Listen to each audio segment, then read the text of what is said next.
अवैध साहब मेरे साथ मौजूद हैं। अवैध साहब, सबसे पहला सवाल यही होगा कि कहा जा रहा है कि राहुल गांधी जैसे कहा कि हब बना दिया गया है, मजदूर का अड्डा बना दिया है बिहार को, और यहाँ तो आपके प्रभारी ने कहा गया है कि अड्डा ही नहीं बना दिया गया है, मोहर लग गई है। देखिए, अनऑफिशियली तो मोहर लग गई है मजदूर का। यहाँ लगभग 40% ग्रामीण एरिया के 40% लोग पंजाब में मिल जाएंगे, हरियाणा में मिलेंगे, यूपी में मिलेंगे, महाराष्ट्र में मिलेंगे, केरला में, यानी कि हिंदुस्तान के हर एक कित्ते में मिल जाएंगे यहाँ के मजदूर। और यहाँ रोजगार का कोई साधन नहीं है, खेती चौपट हो रही है। खेती के लिए बीज जो मिलता है वो बीज इस तरह का आता है जिससे कि खेती आपकी तबाह हो जाए, आपके जेब का पैसा उसमें लग जाए। मुआवजा के नाम पर जीरो है, सिर्फ मुआवजा। ये सरकार, केंद्र की सरकार जो है उसको तो कहा जाएगा अदानी अंबानी की सरकार है, लेकिन मोदी जी का नाम है। ये सरकार सिर्फ अदानी को ही बेनिफिट देने में लगी हुई है। अभी आपने देखा होगा 6,000 करोड़ रुपया सुप्रीम कोर्ट के द्वारा उसका माफ करा दिया गया, और उस सुप्रीम कोर्ट के चीफ जस्टिस को रिटायरमेंट के बाद एक संस्था का चेयरमैन बना दिया गया। तो ये लोग सिर्फ जनता से वोट चाहते हैं, लेकिन न तो जनता के बीच में जाते हैं। अभी आपके माननीय मुख्यमंत्री जी नीतीश कुमार जी आए अररिया के सरजमीन पर, जैसा आपने भी कहा कि 304 करोड़ रुपया दे के गए यहाँ, लेकिन वो एक भी सबूत पेश नहीं कर सकते कि आम जनता से उन्होंने भेंट किया हो, आम जनता से बात क्या होगी, तुम्हारी समस्या क्या है, तुम्हारी दिक्कत किस बात की है। मेडिकल कॉलेज की बात भाषण में कहे वो, लेकिन जो जिस काम के लिए पैसा दिया गया उसमें कहीं मेडिकल कॉलेज का नाम नहीं है। वो पैसा सिर्फ अपना बंदर बाट करने के लिए दिया गया है कि हमारा बंदर बांटो, हमारा खजाना बढ़े, जनता जाए चूल्हे भाड़ में। अगर उसका सबूत देखना है तो आप रोड की हालत देख सकती है। प्रधानमंत्री सड़क योजना जो कांग्रेस का चलाया हुआ योजना है, जिसमें है स्कीम है कि गांव को शहर से जोड़ो, शहर से गांव को नहीं, गांव से शहर को जोड़ो, जिस पर 1 रुपया प्रति किलोमीटर दिया जाता है। अगर आप विरोध करेंगी, अगर डीएम के पास, आप तो जा सकती डीएम के यहाँ, डीएम के पास जाएंगे तो डीएम ठेकेदार को कहकर आप पर रंगदारी का केस करा देगा, या कोई बोल नहीं सकता है। जो चाहे, गंभीर आरोप लगा रहे हैं आप। यही आरोप सत्य है कि डीएम सीएम पीएम तीन ही पद है, तीनों महान हैं, तीनों जनता के सवालों का जवाब नहीं दे सकते, सिर्फ अपनी मन की बात कह देते हैं, और मन की बात अपने ही तक सुन लेते हैं, लेकिन जनता के मन में क्या है उसकी जानकारी लेने को वो लोग तैयार नहीं है। जनता को क्या चाहिए, जनता का भलाई का काम कहां से होगा, इस मामले में उनको कोई विचार नहीं है। सिर्फ स्कीम जितनी भी बनी है, आज आपने देखा कानून चेंज किया गया, 302 को 102 कर दिया गया, इससे लेकिन इससे फायदा क्या हुआ? आपने उसमें कांग्रेस की अगर इंडिया गठबंधन की सरकार बनती है तो क्या परिवर्तन होगा? देखिए, इंडिया गठबंधन की सरकार बनती है, एक छोटा मिसाल दे दे, जो 5 आपका चीनी मिल है वो तो चालू हो जाएगा। एक छोटा मिसाल देते हैं, और उसके चलते जिस प्रखंड में आप खड़ी हुई है इस वक्त, वहां का गांव एक धामा गांव है, जहां से केतारी का उत्पादन होता था। मेन खेती उन लोगों का केतारी का था, और वो चीनी मिल को जाया करता था। आज वो खेती पूरी तरह चौपट है। तो आपके उद्योग लगेगा तब तो खपत होगी। मैंने पहले भी कहा था कि यहाँ पर कागज बनाने का उद्योग लग सकता है, यहाँ रॉ मटेरियल उसका है, उपलब्ध है।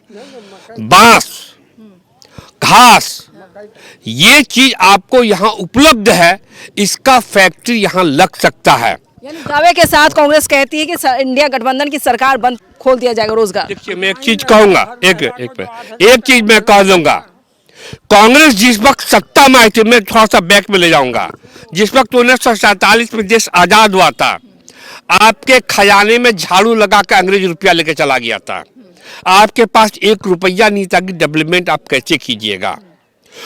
उस पर भी कांग्रेस के शासन काल में विकास का काम स्टार्ट हुआ।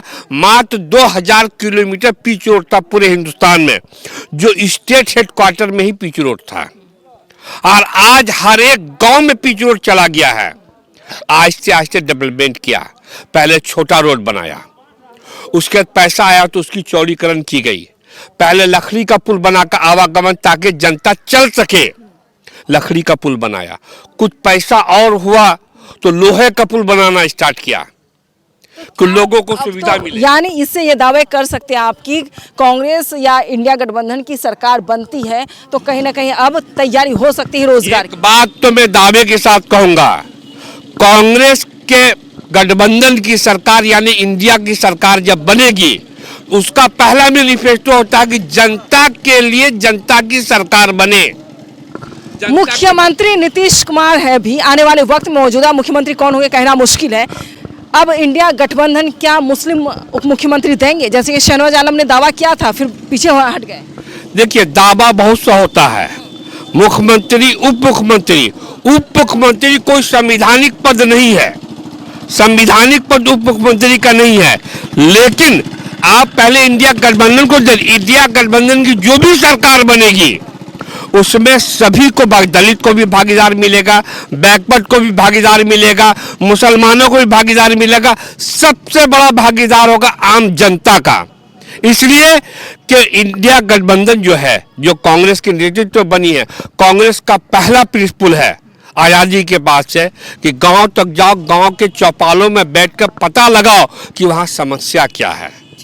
अच्छा, नीतीश कुमार ने अभी शिलान्यास के दौरान देखा है कि सीतामढ़ी में चीनी मिल खोल दिए हैं, तो वहाँ के जितने भी गरीब रोजगार मजदूर जो भी वर्ग के लोग थे वो लोग मिल पर निर्भर हो गए। तो आपको लगता है कि सभी मिल को खोल देना चाहिए जो मिलें बंद हैं?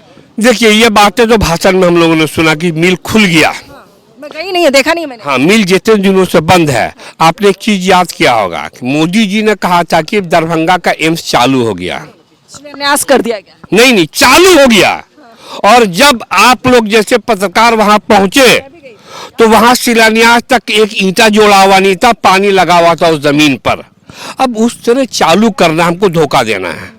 आज कोई पत्रकार सवाल नहीं करता है, सिर्फ उनकी बात सुन करके अपना पोस्ट चलाता है। बुरा नहीं मानिएगा मेरी बात का। मैं तो पूछती हूँ, मैं तो गई थी, काफी वायरल हुआ था वो। मैं आपको भी संतुष्ट कर देना चाहूंगा कि आपको जवाब नहीं मिला होगा।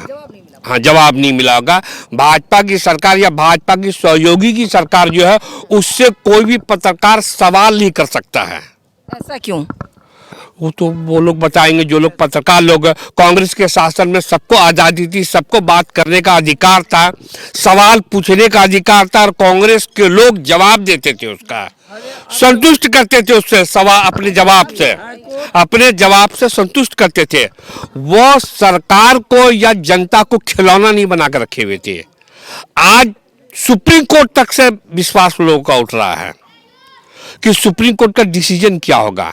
एक एक डिसीजन ऐसा होता है जो सोचने लायक, संविधान से बहुत दूर हो जाता है, वो चीज बहुत दूर हो जाता है।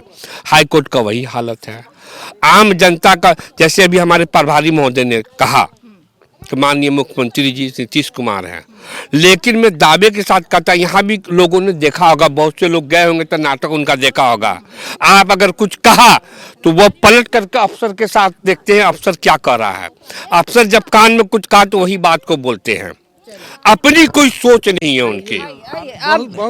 आई अभी आई बात आपको ही दी है। हाँ बोलिए, क्या नाम है सर आपका? मेरा नाम है सत्यनारायण महतो। जी, आप ये बताएं कि आप रानीगंज से हैं और आने वाले वक्त में विधानसभा चुनाव है, विधानसभा चुनाव से के बाद क्या परिवर्तन की लहर देखी जाएगी, ऐसा कुछ नजर आता है? बिल्कुल, चुनाव के बाद अगर इसमें परिवर्तन होगा तो इस राज्य में भी उसका परिवर्तन होगा, यह सुनिश्चित है।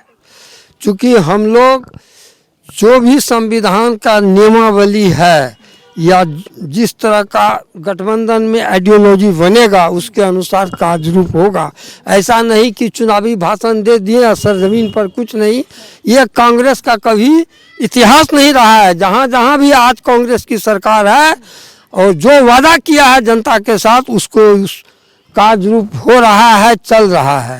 यानी कांग्रेस ठगने का काम नहीं करती है, कहना चाहते? करती है, न करेगी। कौन न करेगी? आज भी इस हिंदुस्तान में ठगने का काम नहीं करेगी, कभी नहीं करेगी।